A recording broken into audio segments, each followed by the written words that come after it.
सरकार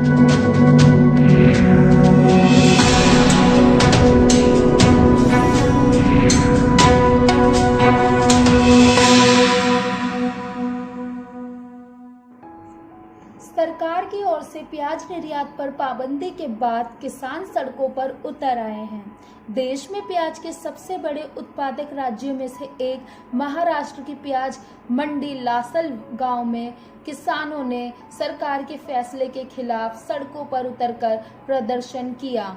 एनसीपी नेता शरद पवार ने प्याज निर्यात पर बैन के बाद वाणिज्य और उद्योग मंत्री पीयूष गोयल से मुलाकात कर इस फैसले को वापस लेने की मांग की। थोक बाजार में प्याज की कीमत 3 गुना बढ़ी। सरकार ने बढ़ती कीमतों को रोकने के लिए इसके निर्यात पर पूरी तरह रोक लगा दी थी। भारी बारिश और बाढ़ की वजह से प्याज उत्पादक राज्यों में इसकी फसल खराब हो गई है।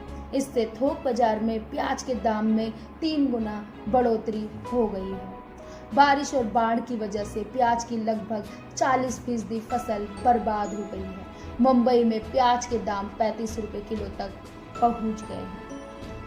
देश में प्याज की मंडी कहे जाने वाली लासल गांव में ही प्याज के दाम प्रति क्विंटल 3200 रुपए के पार पहुंच गए हैं। सबसे अच्छा प्याज 2800 रुपए प्रति क्विंटल और सबसे लो क्वालिटी के प्याज के दाम 1100 रुपए प्रति क्विंटल है। निर्यात पर बैन लगाए जाने के विरोध में लासल गांव की मंडी को व्यापारियों ने बंद कर दिया है। प्याज की नई फसल आने में 3 महीने की देर। खुदरा मार्केट में प्याज के दाम 40 रुपए तक पहुंच गए हैं। कुछ जगहों पर यह इससे भी ज़्यादा पर बिक रहा है। प्याज की नई फसल जनवरी में आएगी। ऐसे में अभी नई फसल के अभाव में प्याज के दाम का बढ़ना सरकार के लिए चिंता का विषय बन गया है।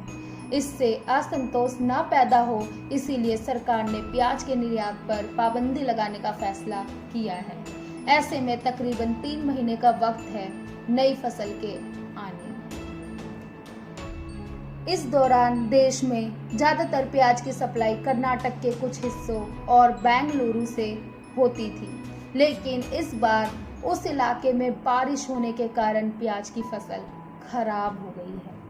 प्याज के मानसून की मार झेलने के बाद इन किसानों को अपनी फसल को बेहतर भाव मिलना अभी शुरू ही हुआ है। तब तक इस प्रकार के बैन से उनकी उम्मीदों पर पानी फिर गया है। असल न्यूज़ ब्यूरो रिपोर्ट।